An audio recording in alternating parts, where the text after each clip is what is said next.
जय जगन्नाथ सांग मैंने आसतु आज आम बनइबा भेज बिरियानी।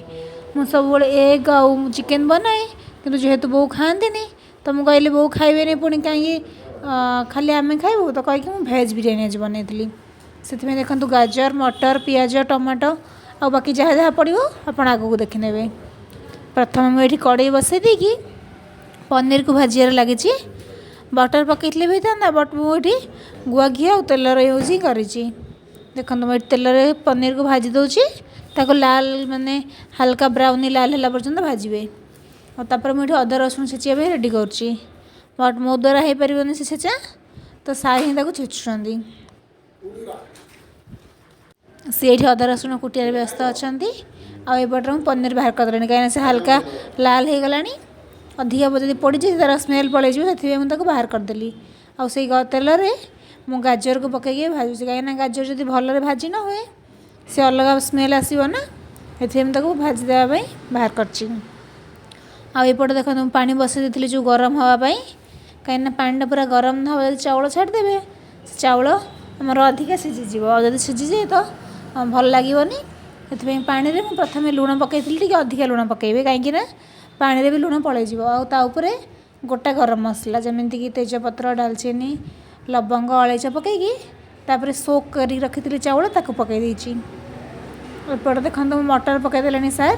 कहीं मुझे चाउल पकड़ व्यस्त थी ना आ मटरटा को तेल पकईबे जो तेल पकईबे से फुटब आपर को आसो ये पियाज को रखी काटिकी 4टा बड़ पियाज ताक मैक्सिमम क्वांटिटी नहीं जाइए पूरा भाजिकी क्रिस्पी करदेवी आक बाहर कर सारिकी जो अल्प पियाज रखी पकईकि भलरे भाजीदेवे। एपटे भात को गाड़ी सारे सार कहीं भात 80% गाड़ीदेले ही ठीक अच्छे ना सी अधिका सीझीज एपटे गोटा गरम मसला उपर पियाज पकईकि भाजीदेवे आउे अदा रसुण आउ जो टमाटो रखी काटिकी 4टा बड़ टमाटो ताक पकईकि तापर लुण देकी भलरे मिक्स करदेवे। गोटे कथा कहया भूली जाइली जो भात बसैबे से लेंबू निहाती पकईबे ना चाउलटा अधिका खोलीज। ये मुझे लंका कंचा लंका गोटे ही नहीं आप अधिका स्पाइसी खाते अधिका भी नहीं पारे कहीं स्मेलटा बढ़िया से आसे। ये देखो मुझे लुण हल्दी पकईकि मसलाटा कषि होगला मतलब 90% कषि होगला जो गाजर और मटर था ताकू पकई दूसरी कहीं से मसला पशि आसो और ये बिरयानी मसला आउ चाट मसला पकाउची आप चाहिए घर ही बिरयानी मसला बनई पारे बट मोर यहाँ मुझे किणिकी आनी ताऊपर से जो हो आसो ताऊपर ये पनीर और काजू को दे देकी साइज कर दूची आउे आप चाहिए पुदीना पत्र भी देवे बट मत पुदीना पत्र पसंद नहीं तो मुझे देनी केवल धनिया पत्र दूची। ये जो लेयर लेयर करने मत कड़ईटा सुविधा होनी बट मुझे भाविकी आनी ए तो कम चली जाऊँगी। ये देखो क्रिस्पी पियाज और धनिया पत्र को मुझे पकई भात को लेयर लेयर करके देवी। देखो भात 80% जब पूरा हो जाए तो ये अधिका सीझीज तो सी एकदम कअल हो। ये मु देसी गुआ घी यूज करची तो ये देखो मुझे घी को आगु काढ़ी मेल्ट कर देची कहीं घीटा पूरा बसिक रही जाता ना आउे मुझे धनिया पत्र और से पियाज को देकी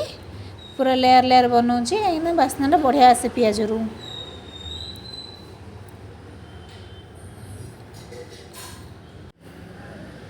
देखो पूरा फाइनल टच दूसरी तार ए पूरा लेयर लेयर हो सारा तो जहाँ घी थी घी